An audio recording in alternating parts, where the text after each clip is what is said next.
Nombres y apellidos. Miguel Ángel Pizarro Ibarburu. Ibarburu. ¿Qué edad tenías al momento de la detención? 21 años. ¿Estabas estudiando? Cuéntanos dónde estabas. A ver, yo tenía varias responsabilidades. Yo era dirigente de la Juventud Comunista en ese tiempo. Tenía una responsabilidad en el cordón industrial San Joaquín. Tenía una responsabilidad en el departamento de extensión de la Universidad Técnica para educación de adultos. Y mantenía una relación laboral en la industria Sumar Nylon. O sea, eso era lo poquito que hacía en ese tiempo. O sea, ya estabas estudiando entonces el UT también. Entonces, no estudiaba en el UT. Había un proyecto de educación de adultos que yo encabecé en el complejo Sumar y que lo hice con la Universidad Técnica del Estado. Ya, en Sumar, sí, se ubicamos. ¿El lugar de detención? Fue en la casa de la que era mi polola en ese momento.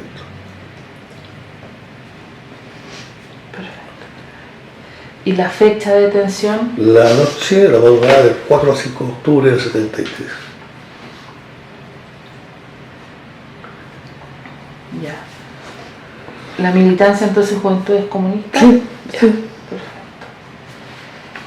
Miguel, ese día, si nos puedes contar cómo fue tu llegada al Estadio Nacional, ese día de la detención, en qué circunstancias y cuando llegaste al Estadio Nacional. Bueno, es que es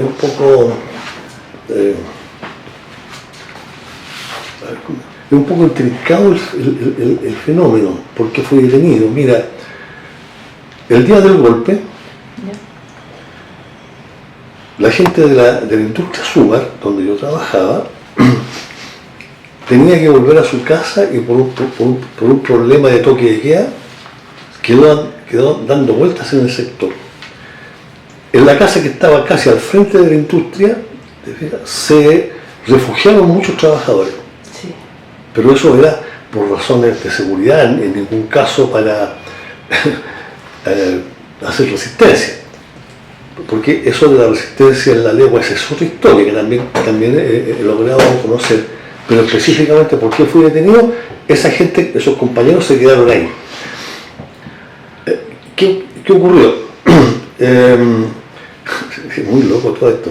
El dueño de esa casa quería que mi amigo Omar, que vivía ahí, se la entregara, porque la arrendaba. ¿Te fijas? Entonces, una vez que pase el golpe, este señor fue al retén de carabineros de San Joaquín a decir que en esa casa se habían refugiado extremistas que habían disparado contra el retén de carabineros de la población. Eso fue decir. Ese día Omar ya no estaba en su casa porque Omar había ido a ver a su padre al sur. Estaba solamente su mujer y su señora y su suegro. A ellos solo ya lo detenido. Y esta niña y este caballero no tenían por qué saber el nombre ni nada de la gente que se metió ahí. Entonces, eso es absurdo. Entonces, en el interrogatorio preguntaban por los tipos que estaban ahí, los extremistas y las armas, las cosas típicas. Y esta pobre chiquilla no sabía qué responder, hasta que al final le dijo: mira, los únicos amigos de Omar son Miguel y Daniel, o sea, yo y mi cuñado, que a la sazón ni siquiera lo conocía porque habíamos ido 2 días antes a comprar cigarrillos a un lugar cercano y ahí lo vio. Y nos fueron a buscar. O sea, a rasgos generales hay detalles entre medio tragicómicos, digamos, pero esa es la razón por la cual lo detuvieron. No porque era dirigente, no porque era comunista, no porque estaba, nada de eso, o sea, fue una cuestión de ese volumen. Pero fue muy grave porque la acusación se transformó en asalto al retén, ¿te fijas? Y eso ya implicó una condición de mucha gravedad en lo que significó nuestra llegada al estadio y el proceso interno que tuvimos que sobrellevar ahí. No era lo mismo que te tomaran por Toquiquea o por cerca izquierda a que te tomaran detenido por haber asaltado un retén. O sea, lógicamente no era lo mismo. Miguel, y ese día, ¿cómo fue cuando tú te trasladan entonces al Estadio Nacional? Eso fue en la madrugada, no en la noche, del día 5, porque estuvimos todo el día 5 en el retén. Nos sometieron a premios bastante violentos, submarinos, golpes, qué sé yo. Y nos llevaron en la noche al Estadio Nacional. Entramos por Carlos Dearborn, Carlos Dearborn, por esa puerta. Nos llevó Carabineros, nos llevó al ejército. Había un cuadro bastante desolador de gente detenida, gente en la muralla, algunos golpeados, te fijas. Y nosotros entramos y el carabinero se metió hacia adentro y el militar que estaba ahí le preguntó ¿qué está haciendo usted acá? Le dijo. Y el tipo le hizo un gesto como que lo veo como compañero. No, le dijo, nosotros mandamos de aquí hacia adentro, usted manda a cambiar. Y ahí tomó parte el militar, este sargento me parece, y lo empezó a leer. Y ahí este señor se dio cuenta de lo grave que era el parte que habían hecho. ¿Te fijas? A todo esto sin interrogatorios, o sea, porque cuando te interrogan, ustedes eso lo saben por los testimonios que hablan recorrido, no te interrogaban, te golpeaban. ¿Te fijas? Y las preguntas recurrentes, que las armas, o sea, una torpeza y una brutalidad absoluta.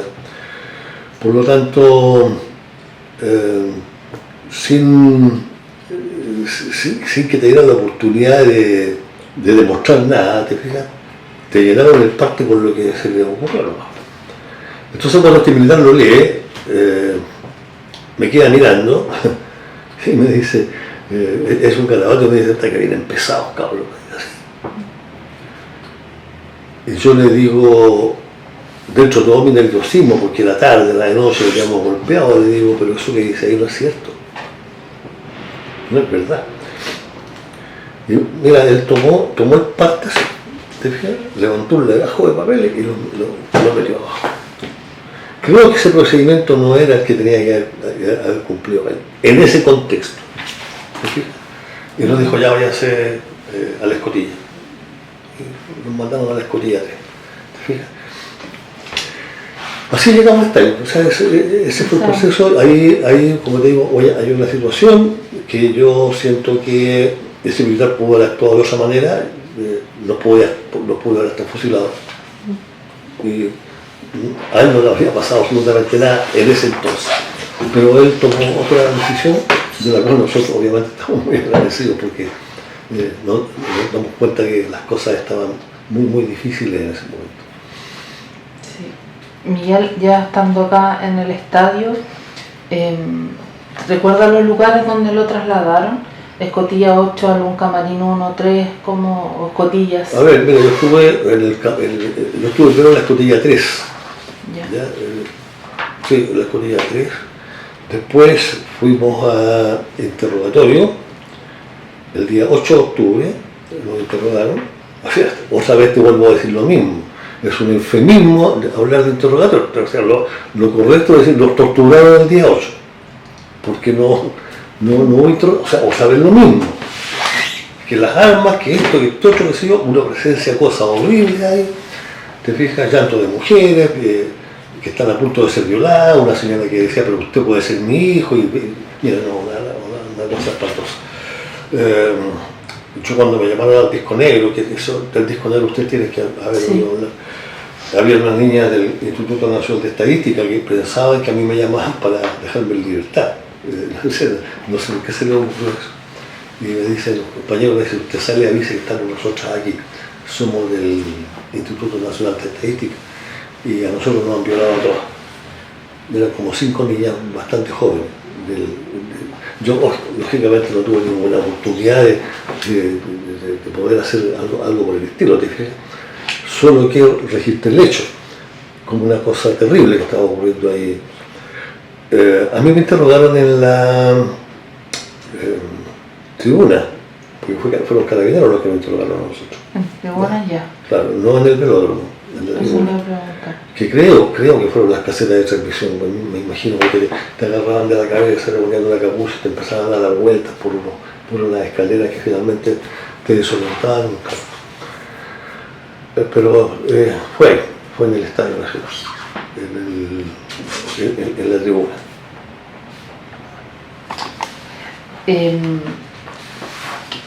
¿No supiste, te acuerdas algo del encapuchado? Hablamos de él una vez. Tú tienes que entender que yo caí detenido el 4 de octubre y la historia de este señor había ocurrido antes. ¿Ya?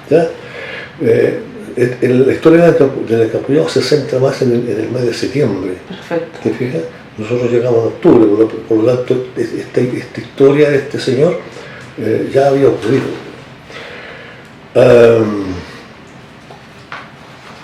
Había cosas ahí que pasaban todos los días de todas maneras, o sea, cosas horribles, digamos, o sea, hay una cosa que para mí es casi un sarcasmo. Yo no soy nadie para criticarlo, pero por ejemplo, que el estadio se llame Julio Martínez Pradán a mí me hace cosa, ¿te fijas? Porque este señor nunca levantó un dedo por la defensa de los derechos humanos, entonces, no sé. También a lo mejor por el lado deportivo, sin ser tan estrecho, siendo un poquito amplio, lo podríamos entender. Pero ese es un lugar de tortura, un lugar de memoria, entonces el nombre de Julio Martínez no me cierra. ¿Qué quieres que te diga? Es un patrón encapuchado, esa historia había pasado, había otra gente ahí, estaba la gente Madeco, por ejemplo, que hacían show todos los días y cantaban y qué sé yo, pero era una cosa, más bien una catarsis lo que se hacía ahí, ¿no? Que entonces era aprovechada por los militares para mostrar un estado de relajamiento, de relajación y bienestar que en realidad estaba lejos de existir. González era el apellido del chiquillo que hacía este tipo de show, era de Madrid. Creo que recibía el apelativo del Peineta González. Y claro, en algún minuto pretendieron utilizarlo y finalmente ya mucha gente empezó a decir que ya con los shows se acababa porque nos dábamos cuenta que se estaban persiguiendo otros fines con eso. Claro. Pero la tortura era diaria. O sea, el hijo de Corbalán, por ejemplo, yo lo vi cuando salió a interrogar y cuando volvió ese día. Él se lo caminando, yo lo conocía, lo había visto, claro, si era de la Jota, lo había visto varias veces. Él volviendo una frazadita, chiquitita así, era un paquetito. Lo traían los compañeros. Sí. ¿Qué pasaba ahí, por ejemplo, con el compañerismo? Usted estuvo con más, obviamente, prisioneros, contaban ellos que hacían también como damas, se ponían a jugar ajedrez. ¿Cómo fue? Claro, pero eso, mira, a ver, yo siento que relevar eso no era tan importante, porque todo el que estaba ahí estaba con su problema. Es decir, nadie estaba con la cabeza despejada, como va a ponerse a jugar a ajedrez. No, lo hacían, sí, ¿te fijas? Pero eso estaba lejos de dominar el centro de las preocupaciones o las distracciones de nosotros. O sea, había procesos, había interrogatorios, había familia, había gente afuera. Te fijas, tú no sabías qué estaban averiguando sobre ti, qué sabían de ti. Yo mismo, imagínate, o sea, con todo lo que había hecho afuera como dirigente, y estar ahí por un rebote. ¿Te fijas? O sea, uno dice, oye, en 15 minutos tus tipos se enteran y me vienen a buscar de nuevo. ¿Te das cuenta? Entonces, todas esas cosas, no era solamente yo el que estaba en esa situación. O sea, todo el que estaba detenido ahí, te fijas, probablemente había hecho algo que tenía que apareciera.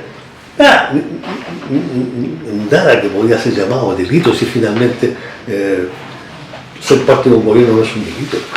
No puede ser, solamente una mentalidad fascista lo puede calificar como tal, como lo que ocurre en Chile. Así que en ese sentido, claro, hacían damas, hacían cositas para entretenerse, pero estaba cada uno con su drama. Y ahí, y dentro de lo que usted nos comenta de todas estas situaciones, ¿vio alguna vez a extranjeros? Porque sabíamos que también hubo brasileños en los lugares que habían otras nacionalidades. Sí, unos uruguayos vi en un estadio. De hecho, a mi camarín llegó uno de la Rosa Aventura, era de venía muy asustado. Juraba que no había nada fusilar. Y creo que finalmente a él lo expulsaron después de algún tiempo. Yo a él le perdí la pista ahí en el camarín. Nosotros de ahí nos juntamos con el resto de la gente en algún minuto, porque, te voy a contar, nosotros estábamos en un camarín, habíamos 5 personas y al lado había 150, ¿te fijas? Y esto era por la gravedad de lo que nos habían acusado, o sea, no era otra cosa. Estaba el Patricio Rivera, que tenía la X de Allende tatuada en el pecho con bayoneta. Estábamos 3 personas, yo, mi amigo y mi cuñado, ¿sí? Y después llegó este uruguayo, que me acuerdo su apellido, de la Rosa Aventura. Estaba muy asustado. Según el Patricio era Tupamaro, según él. Yo la verdad, a mí no me lo dijo, pero es muy probable que lo haya sido. Y así como él se veían algunas personas. Ahora también hay que entender una cosa, o sea, si habían extranjeros ahí, yo me imagino que muchos de ellos trataron de pasar desapercibidos, porque ahí también se sentía un clima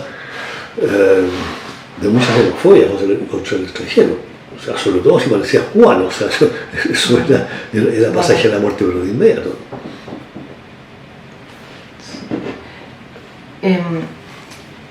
Por ejemplo, en el día a día, ¿cómo era esto? ¿Los sacaban a las graderías? ¿Alguna vez las mujeres estaban en la piscina, ¿no es cierto? Los camarines de allá. Tú me contabas que alcanzaste a ver, pero ¿algún compañero pudo ver a su compañera no. algo, no? Que estaba muy... Creían verla, pero no. Había una distancia no larga en metro, pero yo pasé por el estadio estos días y mi señora me decía, nosotros nos parábamos aquí y nosotros nos mirábamos de allá. De las cotillas. Claro, de allá. Y claro, es imposible reconocer en una multitud a una persona. ¿Te fijas? O sea, tú puedes creer que la viste, pero no la puedes identificar. O sea, eso no... O sea, a lo mejor es alguien, por alguna característica muy especial identificó a alguien, pero no era algo tan fácil de hacer. No, para nada. Además que estaba todo el tema, la tensión nerviosa, o sea, la gente que estaba abajo estaba con carabineros, ya había vigilancia, ¿no? O sea, no era un jardín infantil estar mirándonos a nosotros por arriba, para nada. Miguel, el disco negro que, cuando hacían el disco negro para usted, ¿qué era? Tortura. Tortura. Ya. Eso era. O sea, así no fue mismo. Yo digo, aquí no cabe ninguna otra cosa que decir que el disco negro era tortura. ¿Qué pasaba? Que de repente a veces interrogaban a una persona y salía con LC, le ponían a la ficha, ¿no? Eso significaba que se iba a libertad condicional, pero después interrogaban a otra, y esa otra por alguna razón inculpaba a ese, los tipos se daban cuenta que lo habían tenido aquí y que todavía no se iba a libertad, lo llamaban al disco negro y luego volvían y ahí empezaba el conducta. ¿Te fijas? Ahí había gente que era, no sé, lo llevaban a cada rato, ¿te fijas? Por distintas razones. Entonces, pero eso era tortura, no era otra cosa. O sea, yo no sé quién puede decir, suponer o contar que ahí llamaban a los compañeros de relaciones públicas. Eso no, eso era simplemente volver al infierno.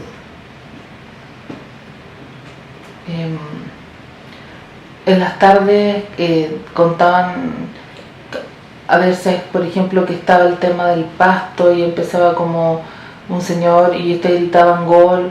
Había algo también cuando alguien se iba que cantaba algo, ¿no? Que, o sea, pero a ver,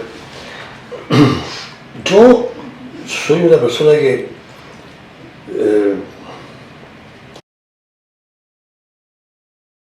ser objetivo de este tipo de cosas. Te voy a contar. Eso del gol y el caballero que eso se ha inflado demasiado. Yeah. ¿Te fijas? Eso en realidad es una tontería. ¿Te fijas? No es como la cuenta. Alguien echó una talla, alguien gritó gol cuando pasó con la máquina por el arco, ¿te fijas? Pero no era una ceremonia para nosotros. Nunca lo fue, yo no vi eso. ¿Te fijas? Y claro, era la chacota nomás, pues, ¿te das cuenta? Pero el problema de los detenidos pasaba por otras cosas bastante más graves que entretenerse en eso. O sea, ahí, te repito, el tema del reinterrogatorio. El recibir compañeros con los generales quemados, que no es mentira, ¿te fijas? O sea, le ponían argollas o cátodos de cobre o no sé qué, en el pene, ¿te fijas? Y nosotros los vimos. Vimos a los días José Morales, que un chico que acusaron de GAP, que le pusieron una plancha de acero al rojo en el pecho. Eso yo lo vi, no me lo puedo inventar nada. O sea, y esas cosas son las atroces, ¿te fijas? Entonces, mira, yo de verdad, a veces entiendo esto, lo entiendo como una, te repito la palabra, como una catarsis. Hay gente que no quiere ver lo terrible que fue eso. ¿Te fijas? Y te habla del gallo que cortaba el pasto y o sea, claro, lo dicen. ¿te fijas? Pero la verdad es que eso no era relevante. Cada uno de nosotros tenía un verdadero drama, no sabíamos qué pasaba con nuestros amigos, con nuestra familia, si nuestras señoras tenían que comer, nada. No, o sea, esa es la dimensión humana de ese asunto. ¿Te fijas? Entonces, claro que nosotros cantábamos cuando llegaba el Pedrito González con su show, claro, pero eso terminaba y volvíamos a lo nuestro, a preocuparnos de... Converso con Ángel Parra, ¿te fijas? Y Ángel Parra, dentro de sus cosas, que estaba en el estadio, Sí. Él no estaba preocupado de él. Él estaba preocupado de los compañeros que estaban afuera. Esa es su preocupación. Por supuesto, él tenía una cicatriz de operación muy fea aquí. Yo dije, estos tipos capaz que lo hablan de nuevo, en fin. Pero era esa la actitud. No, mira, tal vez por solidaridad, tal vez por lealtad, estaba esa preocupación. Y también esa preocupación estaba por nuestra propia seguridad. Es decir, tú no sabes si han detenido a otra persona que está... Te voy a contar una cosa. Habíamos llegado a la penitenciaría, voy a salir del estadio durante un momentito, y llegamos a la calle 2 de la penitenciaría. A la calle nos llegó un chico de apellido Valdés de la Legua, que lo habían detenido en un allanamiento. No porque era comunista, no porque nada, era un cabro, un mocoso, de haber tenido 14 años. Pero ese niño, según me contaron a mí, otros compañeros que estaban presos conmigo, iba a jugar ping-pong al comité local de la Jota a la Legua. A jugar ping-pong. No era otra cosa. ¿Y por qué crees tú que llegó a la Fuerza Aérea a sacarlo de la calle 2 y se lo llevó en un auto, le puso anteojos y salió a reconocer gente? ¿Por qué? ¿Por qué él?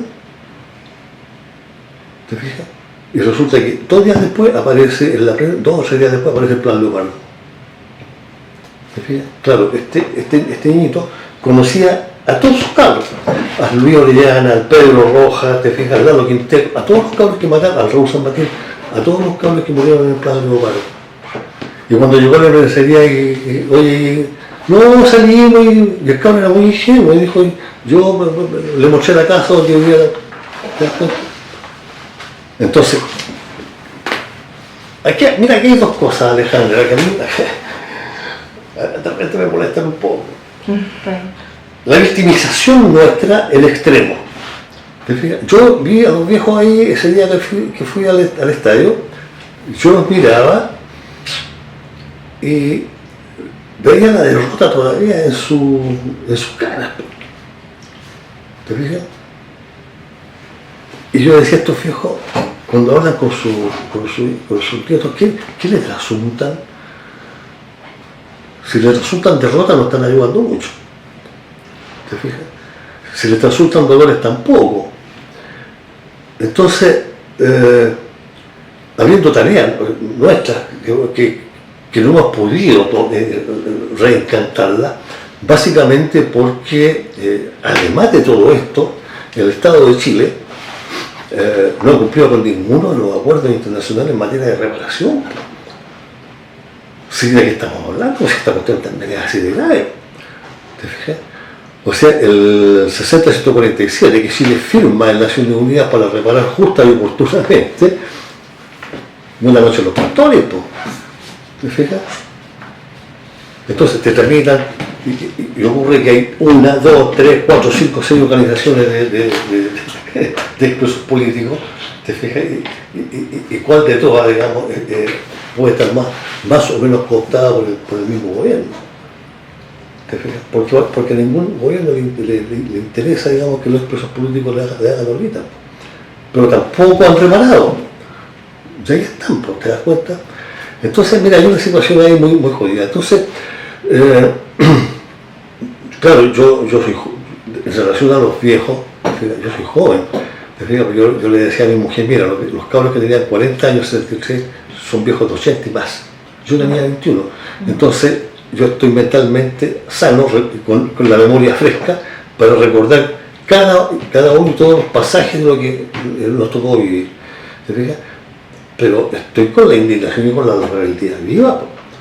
¿Te fijas? Si nosotros no éramos delincuentes, ¿te fijas? Si nosotros finalmente todo lo que nosotros hacíamos, digamos, era en función de generar de este país a nuestra gente un futuro mejor, una mejor sociedad. ¿Te fijas? Lo que vivimos fue el fascismo desatado. ¿Te fijas? Pero hoy día, como digo, veo a muchos compañeros muy derrotados, muy quebrados. Pero bueno, eso, me imagino que estos fenómenos también se vivieron en otros países y son parte de la historia también, ¿no? Hay cosas. Ahora mismo el otro día le decía a un tipo, a un cabro que era socialista, le decía, pero si ustedes, a ver, dentro de todas las tradiciones que nosotros hemos sufrido, la tradición de la concertación a sus ideales es una de las peores tradiciones, ¿no? O sea, si quieres que te sea claro, averigua en tu partido qué pasó con la plata que mandaron de Alemania y Italia para la reparación. ¿Qué hicieron con esa plata? Que no eran 10 lucas, eran millones y millones de dólares. ¿Y por qué no quieren hablar de eso ustedes? O sea, esa plata nos la robaron a nosotros y no fue la derecha, fueron ustedes. ¿Te fijas? Pregúntale a Escalona, pregúntale a Ricardo Lago, pregúntale a la democracia cristiana. A lo mejor le digo, bueno, a lo mejor lo usaron, a lo mejor se sintieron en chantaje económico en la primera campaña política, a lo mejor. Le pescaron la plata, ¿te fijas? Y la metieron en la campaña. Pero lo que es impresentable, que a la gente que levantaron esa plata, además, esa plata que era de regalo, Alejandra, porque era un regalo. O sea, ¿sabes por qué? Porque los alemanes no querían que los exiliados que ellos tenían allá en Alemania fueran un caso para ellos allá. Entonces les mandaron plata para que aquí, te fijas, ellos tuvieran una vivienda. Esa gente. ¿Te fijas? Y resulta que a esa gente, la Fundación Invica de los Esposos de Santiago, que recoge parte de esa plata, les cobra dividendos. ¿Te das cuenta? Y yo te digo, ¿y eso dónde está? ¿Dónde aparece eso? Entonces o sea, tú empiezas a analizar esto de acá, esto de más allá. Y claro, pues te das cuenta que hay una podredumbre moral de dimensiones catastróficas. Catastróficas. Sí, volviendo también ahora al estadio, algo que quizás no hayas dicho, que era recordar del estadio, algo que piensas que no lo has dicho, que no se han dicho los testigos. Yo no he contado, mira, yo he visto un día un paleo desde afuera, creo que fue era de los chiles que estaba afuera, se produjeron unos paleos. Yo después supe que era una simulación que hicieron los mismos militares, y a los prisioneros los sacaron de los camarines y los pusieron en la galería, con las manos en la nuca, todos así. ¿Te fijas? Y de pronto a nuestra espalda se sintió un disparo fuerte. Eran fusiles Mauser los que andaban trayendo los cabros, porque no eran automáticas, eran unos fusiles pesados.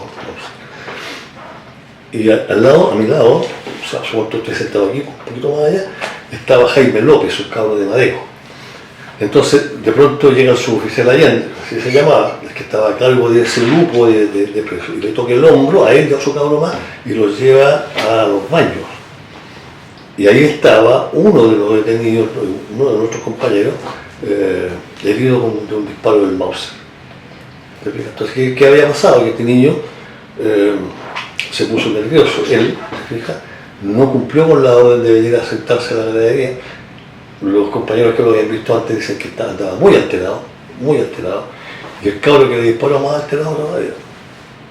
Entonces, cuando lo sacaron de ahí, el suboficial Allende les dijo a los cabros que calladito. Lo llevaron al hospital de campaña donde este niño falleció, y al otro día aparece en la lista de gente en libertad. Cuando salíamos en libertad, nosotros empezamos a cantar la canción libre. Nosotros empezamos a cantar. Ahí salían grupitos de 20 personas, después ya eran más masivos, y nosotros le cantábamos libre. Y compañeros y todo eso. O sea, esa canción fue el himno nuestro durante el tiempo que se veían nuestros compañeros de libertad. Bueno, después que pasó con esa canción ya historia conocida, la agarró el grupo Tarrocel, la puso en la dictadura, pero esa canción la cantábamos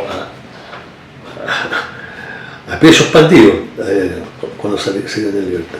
No salían juntos hombres y mujeres, ¿ya? O sea, los hombres salían, se formaban en la pista Rebortales, salían ordenadamente hacia Avenida Grecia, digamos.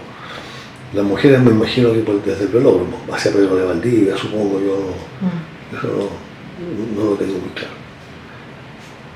Pero era bonita la libertad. Sí.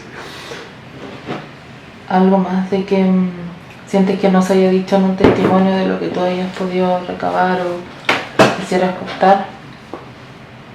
Mira, yo he visto testimonios en video de compañeros. Ellos sí relatan cosas que son ciertas, el problema de los cigarrillos, por ejemplo, la transformación del ser humano cuando el hambre apremia, esa sensación que yo trato de explicarla muchas veces. Le digo, mira, tú puedes tener apetito, pero hambre es otra cosa. Eso lo sentimos nosotros del estadio, ¿te fijas? Entonces, por eso esa sensación es la que explica las reacciones bestiales para pelear una cáscara de naranja, por ejemplo. O sea, y eso pasaba, eso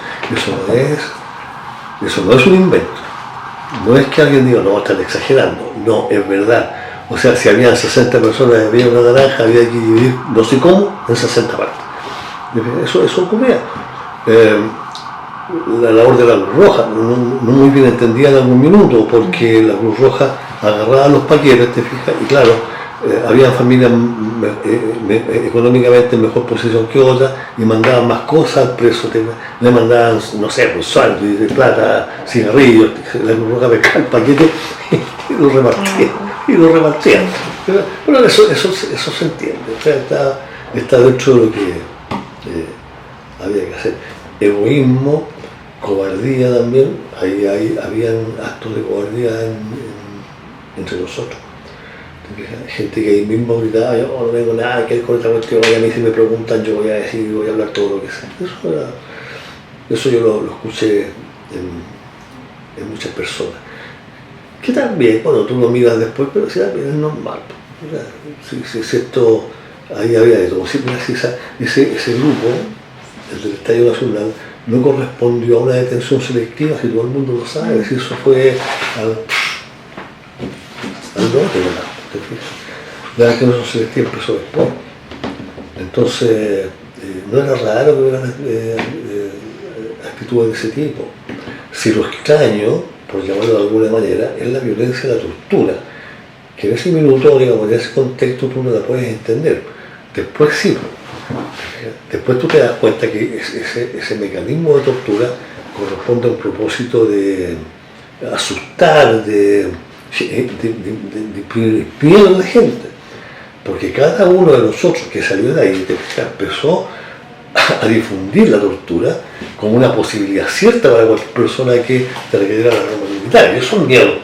¿Te fijas? Y en ese sentido, claro, esa filosofía instalada por la dictadura, por el fascismo, claro que da resultados. Por supuesto. Hubo un partido el 21 de noviembre, ¿no es cierto?, de Chile con la Unión Soviética. Ustedes, digo por la fecha que estuviste ahí detenido, ¿supieron de eso, que había gente de la FIFA, esa parte también? ¿O qué pasó con A ver, yo la verdad es que a nosotros nos trasladaron a la penitenciaría el 1 de noviembre. ¿Ya? Ya. En el estadio quedó gente que iba a ser trasladada a relegación a Chacabuco. Ahí quedó un grupo de gente, yo me imagino que unos 500, 600 compañeros. El resto se fue a la penitenciaría. Entonces, ¿en qué minuto fue la FIFA? Yo no te podría decir si fue estando nosotros ahí o fue después. Tiene que haber sido cuando estábamos nosotros ahí, pero claro, o sea, que a ti te digan, hoy día no sale nadie, que si no se quedan todos aquí hasta que nosotros, puede haber sido de algún minuto más. Se llama estos tipos de chavos que dieron un par de vueltas en tiempo y se fueron. Te fijas, tenés que contratar que lo sé, porque la cancha, que no sé qué. O sea, además era un circo. Era una verdadera faramaya la que estaban armando con este tema. Lo que ahí hubo después, entiendo que hubo una acusación contra un coronel Espinosa, al cual lo acusaron de haber dejado en libertad a unas niñas precisamente del Instituto Nacional de Estadística, pero porque él las puso a trabajar porque tenía un tremendo problema con su carga de información. ¿Te fijas? Y les pidió a las chiquillas que le ayudaran a ordenar la información, y las chiquillas le adulteraron la información, y esa cuestión se supo y lo culparon y creo que lo fusilaron. Cosas de ese tipo que pasaron ahí en el Estado. Pero te repito, o sea, yo creo que el Estadio Nacional es un lugar de horror. Yo voy al estadio y donde miro veo situaciones horrorosas. Miro para el marcado, me acuerdo de una monja que tenían ahí, que la tenían detenida. No estaba con hábito, por supuesto, pero era religiosa. Y cuando pasó el gallo de la Cruz Roja le dijo, mira, me quemaron los senos con cigarrillos. Ella tuvo la entereza de hacerlo, porque nadie se atrevía a hacer una cosa delante de los militares, pero ella sí se atrevía. Y te repito, en la tribuna torturaban, en los camarines el hacinamiento, cómo dormíamos, cómo vivíamos, cómo compartíamos. O sea, nada de eso, a mí me puede traer un buen recuerdo. Eso es una situación muy traumatizante, si tú quieres, haber vivido la experiencia del estadio. En ese estadio, ahora, entiendo que los compañeros que estuvieron del Chile fue peor, pero acá la tortura era diaria, era una tortura ejecutiva, porque el tipo torturaba de 9 a 5 media, pero estaba en el y se llama la casa. Una cosa no sé, delirante. Fíjate que yo había visto por el año 70, 71, una obra brasileña, y tú sabes que en Brasil hubo una dictadura anterior a la nuestra. Y allá se hizo una obra que se llama Esto es el fascismo. Y en esa obra te mostraban a un torturador que violaba en horas de oficina, torturaba en horas de oficina de 8 a 5 días. Y después hacía una vida normal, pues hacía creer a los niños, jugaba con su hijo, y al otro día volvía a hacer lo mismo. Entonces andaba con un amigo, le digo, no, yo no creo que alcance. En la obra, el tipo violenta sexualmente a la mujer, ¿te fijas? Y después esa mujer queda embarazada de torturador. Es una historia terrible. Y mi amigo me decía que eso era increíble. Entonces yo le decía, ¿sabes lo que pasa? Es que tú no te has informado de los horrores del fascismo en la Segunda Guerra. Lo impensado para nosotros es que esto pasara en Chile. Esos tipos se portaban igual que los nazis. O sea, la conducta de ellos era la misma. El detenido era un tipo sin derechos de partida. Era una basura. Te podían golpear, te podían pegar, te podían violentar, hacer lo que querías contigo, no tenías dignidad. O sea, y uno se pregunta, ¿y cuál era el trato que le daban a Alemania a los judíos? ¿Cuándo nos identificaron alguna vez? No, esto es lo mismo, exactamente lo mismo, destruyeron a la persona humana. ¿Te fijas? Entonces, y después fue peor, porque después la tortura fue alcanzando niveles de especialización. ¿Te fijas? Entonces ya era científica. Te voy a contar una cosa, Alejandra. Yo tuve una diferencia con un periodista que escribe libros sobre la historia de la dictadura. Robledo, Weibel, qué sé yo. Entonces yo le decía a él que yo no estaba en condiciones morales de levantar mi dedo acusador contra ninguna persona que se haya quebrado la tortura. No me siento en condiciones morales de hacerlo. ¿Sabes por qué? Porque ni tú ni yo sabemos dónde está nuestro límite. Y los tipos estos han estudiado tanto la tortura que te pueden llevar al extremo del dolor humano, ¿te fijas? Y si no es físico, va a ser emocional, ¿te fijas? Y son capaces de torturar a tu hijo delante tuyo. Son capaces de hacerlo. Y lo hicieron. Y frente a eso, son muy pocas las defensas que te quedan. Muy pocas. ¿Te fijas? Entonces, ¿por qué esto, Alejandra? Porque a mí me tocó también vivir dentro de toda mi experiencia política, gente que con mucha grandeza acusaba de traidor al otro. ¿Te fijas? No, ese es un traidor. Y tú estuviste detenido, ¿no? Y entonces, ¿cómo sabes tú que aguantan más que él? Porque ese es el problema de la tortura, que te degrada absolutamente como ser humano. Te lleva a esas interrogantes. Porque simplemente la tortura no debe existir. Si tú me dices, oye, la violación a los derechos humanos, en cualquiera de sus manifestaciones, tanto sea que la vaya a ejercer una persona de derecha, tanto sea que la vaya a ejercer una persona de izquierda, no debe estar, ¿te fijas? En el quehacer político de ningún país, no debe existir, no puede ser. O sea, esa es la lección más importante que tú sacas de todo este asunto. ¿Te fijas? ¿Cómo vas a hacer del crimen, te fijas, una línea de acción política? ¿Cómo puedes hacer eso? No lo puedes hacer. ¿Te fijas?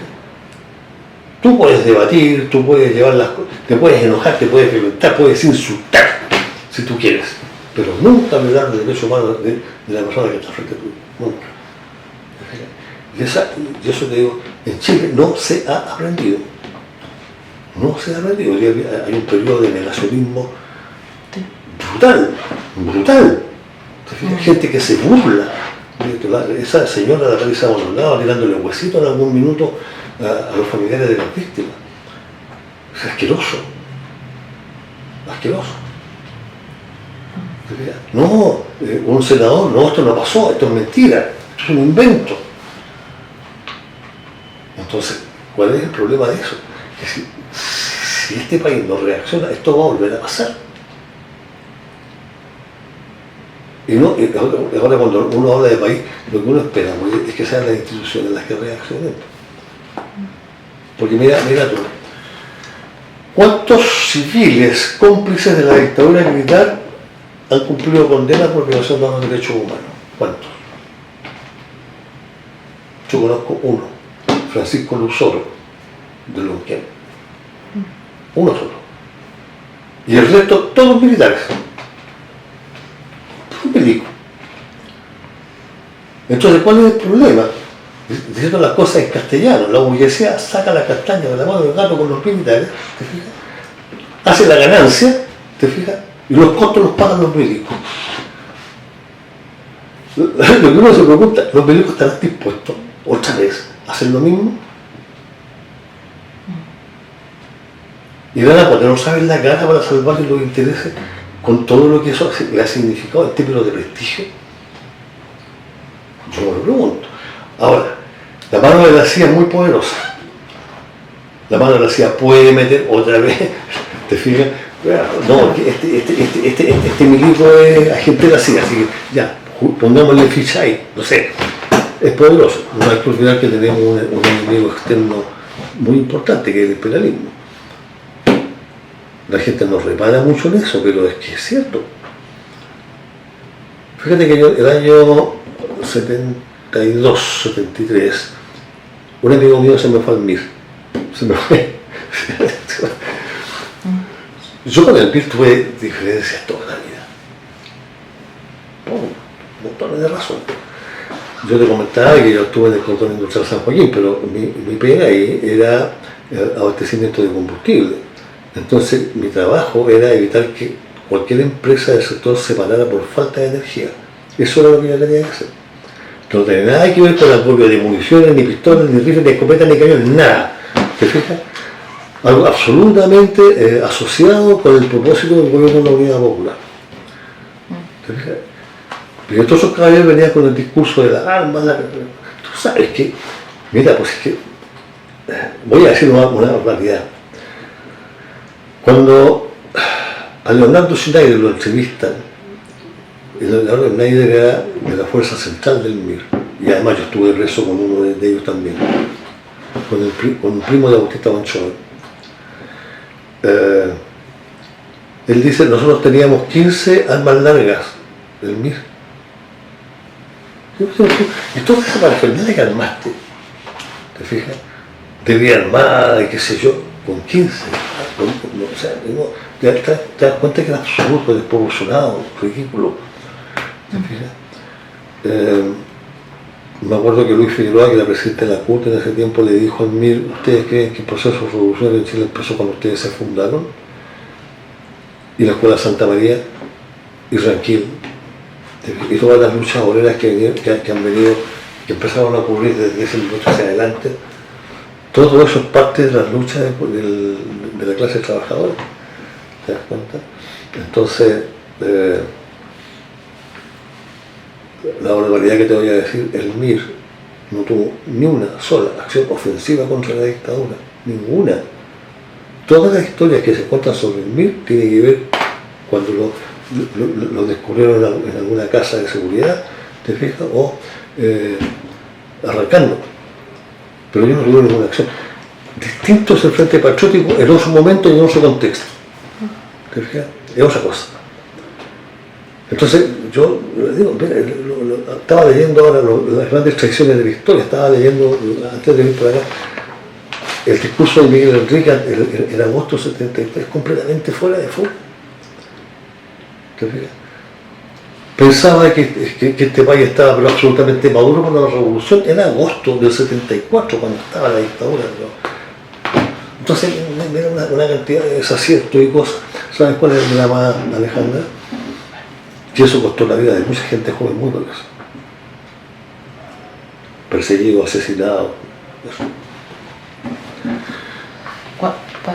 ¿Quieres más agua? No sé. Para ir cerrando un poco, tu salida del Estadio Nacional, nos contabas que en noviembre, ¿cómo fue? ¿Cómo nos trasladaron a la penitenciaría. ¿Y después de eso tú estuviste en otros lados? No, yo estuve en la penitenciaría un año. Ya. Ahí estuve procesado por la segunda Fiscalía Militar por lo que te dije, por asaltar un retén. Te fijas que fue todo un tema sacarse esa acusación, pero finalmente lo logramos. Fue un juego de ajedrez, pero claro, muy difícil. Es que además no estaba solo, estaba mi cuñado, preso, tenía 17 años.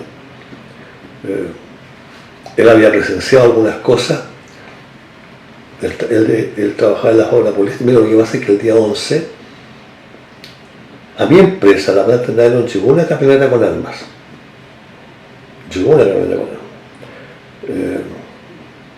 Los chiquillos que estaban ahí dicen que eran como 40 años.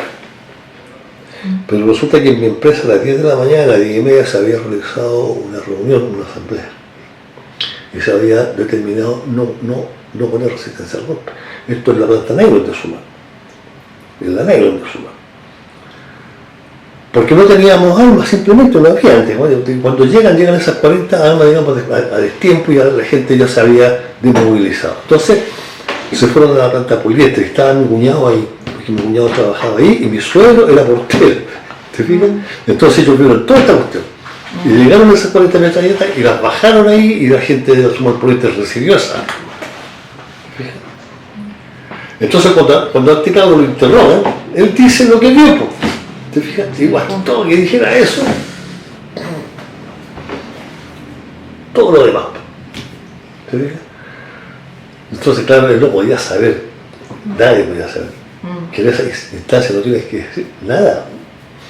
Pero es que, claro, pero si un carabinero te pregunta, ¿tú viste algo? Sí, llegaron, y tú estás diciéndole la verdad, ¿no? ¿Te fijas? Pero tú te quedaste ahí y no sabes más qué pasó con eso. Después se supo qué pasó con eso. Esa gente salió de la planta poliéster, por la parte de atrás de la planta, se fueron hacia la legua. ¿Tú conoces ese sector? Sí, he ido, o sea, me he tenido que ir por trabajo, sí. Ya. Las tres plantas Sumar, 1, 2, 3, ¿cierto? Está la planta nylon, hay un callejón, después viene la planta poliéster. Esa planta tenía salida por el lado de atrás, hacia lo que es la avenida de la industria. E inmediatamente cruzando la industria está la legua. ¿Te das cuenta? Y estos cabros salieron por atrás con esas armas. No por el frente, sino que por atrás. Entonces ellos llegaron directamente a la legua. ¿Te fijas? Y en la cruzada, ¿te fijas? Porque ellos iban hacia Madeco, porque por el otro lado supe después que venía otro grupo que estaba en Intumet. Otro grupo, pero este grupo salió de acá de la Suma. Este grupo fue el que se encontró con un amigo carabinero allá de Toledo con los copios. El grupo de la poliéster. ¿Te fijas? Y se agarraron a balazos en la esquina. ¿Te fijas? Y en ese grupo andaba una bazuca. Y le pegaron, le dispararon con la bazuca, el amigo se sentó. Le reventaron los cosos neumáticos. O sea, hay fotografías de ese amigo. Te fijas, o sea, no estoy dando ningún invento. Esa foto salió en muy poca prensa, pero salió. La foto del amigo sentado ahí. Bueno, ¿y qué pasó con los carabineros? ¿Se fueron a pie? No, pues. Lo que pasa es que la institución nunca ha querido reconocer la cantidad de víctimas que tiene ahí en ese enfrentamiento. Ahí murieron muchos carabineros. Y murieron también gente de la poliéster. Murió Roberto Robles, gente que era dirigente sindical, por los cuales yo también he tenido que ir a la fiscalía a declarar. Porque yo una vez lo nombré y claro, yo sabía que había muerto ahí en la legua Roberto Robles, entonces por ahí alguien había dicho, no, si Roberto Robles murió acá en la Suma, en el retén, alguien que quería irse a Suiza, ¿te fijas? Lo mató en otra parte. Porque todo la mató. Entonces le creyeron y se lo llevaron por Europa. Porque él dijo, no, ya me da miedo que me persigan, y porque como a él lo mataron, y era mentira, o sea, nunca Robles había muerto ahí. Pero hay tantas cosas, estupideces, aprovechamiento, gente que está cobrando pensiones que no le corresponden, en la ley de exonerados, en la misma ley Vales. Es la raza humana, somos así. Miguel, y para cerrar, ¿por qué tú quisiste dar tu testimonio? Sí. Generar lo que tú quieras comentar. A ver. Yo creo que lo que pasó en Chile es un girón de la historia muy aleccionador para todos, para los que nos estamos yendo de esta vida y para las generaciones que vienen apareciendo y que se vienen incorporando. No testimoniar esto es privar a las generaciones jóvenes de ejemplos de acción política que pueden volver a costar muy caro. Inspirar a la gente joven en los valores del reconocimiento humano, del respeto a la vida, del respeto a la verdad, ¿te fijas? A la acción política honesta, sana, de una convivencia social de la cual todos podamos compartir y repartir bienes, es algo que no se puede hacer a través del exterminio del otro. Y si esto no se testimonia, si no se les dice, jóvenes, mañana cuando ustedes vean esto, en mi época se exterminaba a los disidentes, nos mataban. Eso no se puede volver a hacer. Ni aquí, ni en Cuba, ni en Venezuela, ni en Estados Unidos. No, es la humanidad la que tiene que hacer, no solamente Chile. Mira lo que está pasando en Palestina hoy día.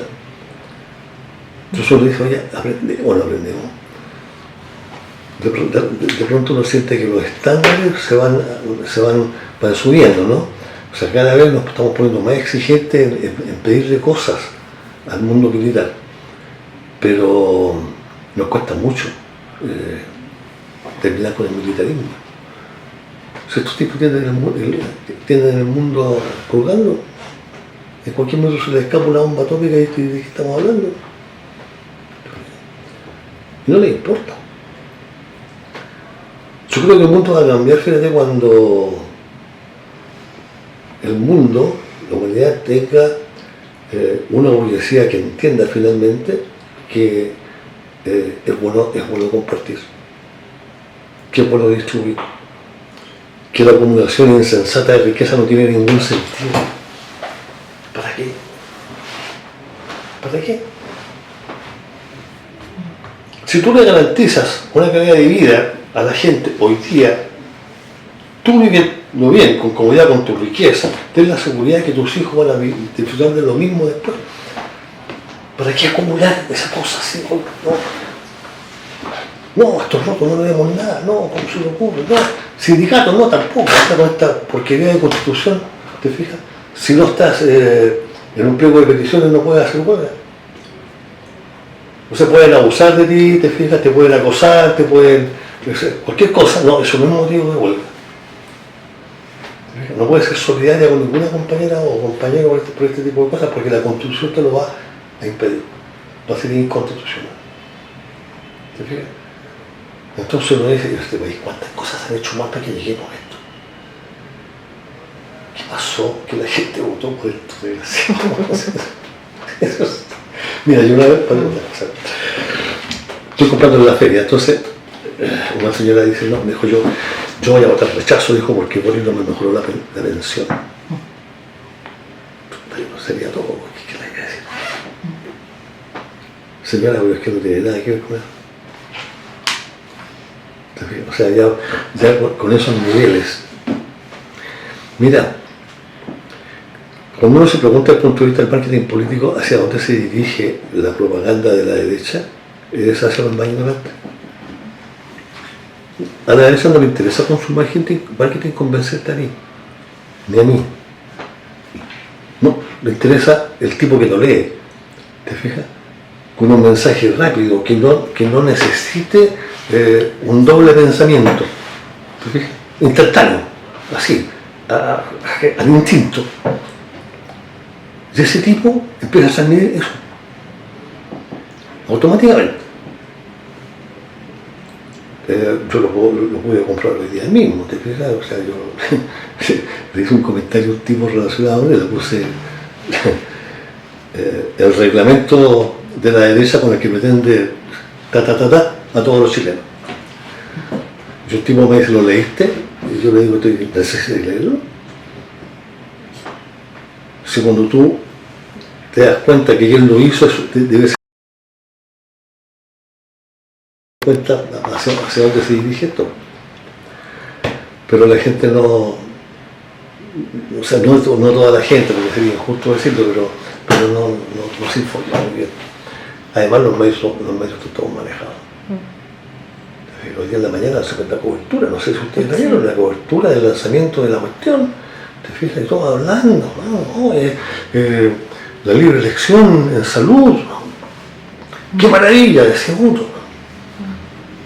Pero nadie le dice a la gente que la libre elección es una manera de consagrar la salud privada y no levantarla como un derecho, nunca más. Eso no se lo dicen a la gente. Porque suena bonito, ¿no? libre elección.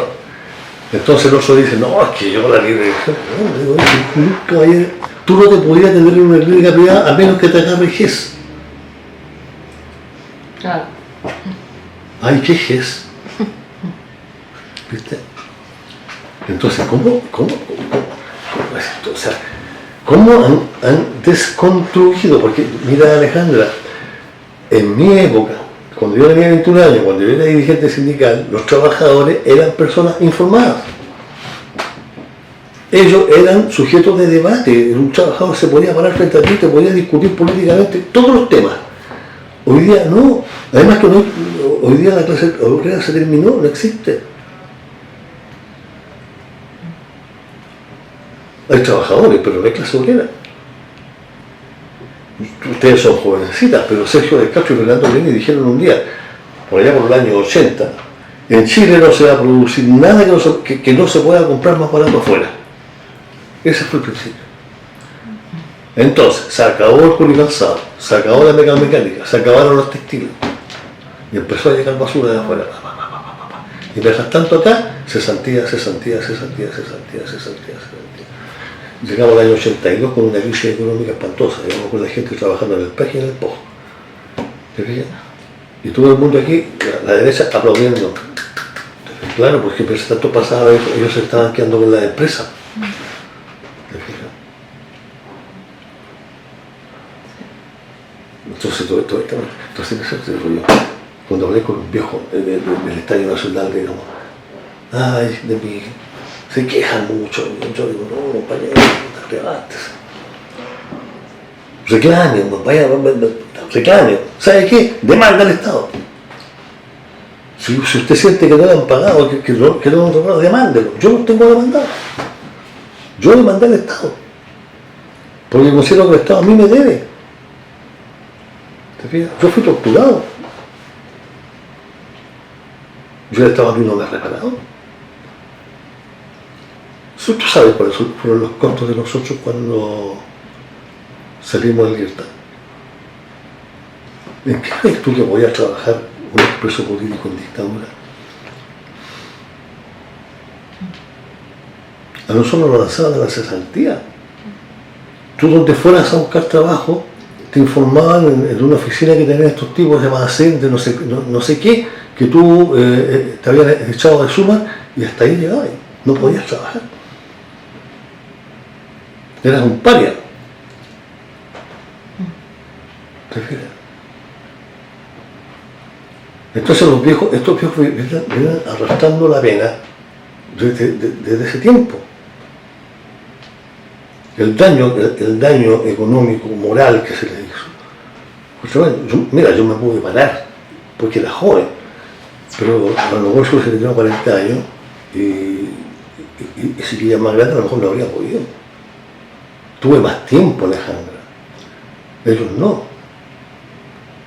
Además, hoy día, yo te digo, no es mentira, yo creo que es verdad que el Estado quiere solucionar el problema de las reparaciones por la vía natural.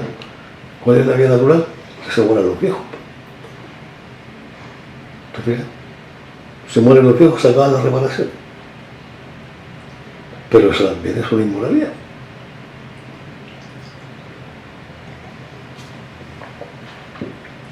Así que ha sido grato, ¿no? Vale. A lo mejor te sorprendí con algunas cosas, pero... No, está bien. Nosotros escuchamos, está bien. Yo soy uno de los indignados, o sea... Está bien. Los testimonios, cada uno es su verdad, que eso es, pues eso es. El testimonio, así que... ¿Sabes cuál es la diferencia? Que si tú me interrogas a mí y quieres ir en profundidad sobre lo que yo digo, yo te voy a presentar hechos, no conjeturas. ¿Te fijas? Si yo te digo que aquí la concertación, por ejemplo, traicionó sus ideales, te lo puedo demostrar con hechos. ¿Te fijas? No con conjeturas, porque no, es que aquí cada uno puede opinar lo que quiera. Sí, es verdad. Pero cuando tú te enfrentas con el hecho consumado, real, objetivo, no hay nada que alegar. ¿Qué hay que alegar? O sea, es como decir, no, el golpe de Estado no ocurrió. ¿Te fijas? O sea, no, es imaginación de los comunistas el golpe de Estado. No, pues es un hecho histórico. Y así como una serie de acontecimientos. Cuando, por ejemplo, Ricardo Lagos nos traslada a nosotros, a los imponentes, el costo de los intereses de la AFP, el pago de las comisiones. ¿Y quién se dio cuenta? ¿Quién supo, Alejandra, cuando en el momento de Ricardo Lagos se trasladaron el costo de las comisiones? Nadie. Y resulta que ahora si tú repones eso, te sube inmediatamente la pensión con un 20%. Y uno dice, bueno, ¿por qué no lo hacen? Buena pregunta, ¿por qué no lo hacen? Y así, o sea, este es nuestro país. Y claro, dentro de todo, digamos, no hay que olvidar que Boric hizo una jugada maestra para quedarse a la cabeza del proceso. Acuérdate que él negoció este tema con la derecha, ¿te fijas? Porque la derecha estaba, en ese minuto, estaba en la cuerda. Esos tipos dicen, lo dijo un pavo, dijo, estuvieron a 20 minutos de entrar a la moneda y nosotros no teníamos cómo impedirlo. ¿Te fijas? O sea, era caótico. Y la derecha tenía todo perdido. Tenía perdida la AFP, acuérdate que estaba todo el tema, la gente estaba reclamando por la devolución de las platas, todo eso, ¿te fijas? Estaba ahí, estaba a la mano. Pero los cabros me decían, ¿qué? Ustedes, los viejos, nosotros, ustedes son perdedores, decían los cabros. Sí, hijo, cuidado, hay experiencia. Ustedes están haciendo las cosas de una manera muy rápida, pero ustedes no están fijando ni estrategia ni propósito, no hay construcción. ¿Te fijas? A mí me descalificaron no sé cuántas veces. Yo trataba de decirle, trataba de enseñarle, mira, ¿quién es Bakunin? ¿Quién fue Bakunin? El padre del anarquismo, por ejemplo. ¿Te fijas? Pero decía, pero Bakunin tenía la idea más clara. ¿Te fijas? No era salir a incendiar todo lo que estaba por delante. Eso no es el anarquismo.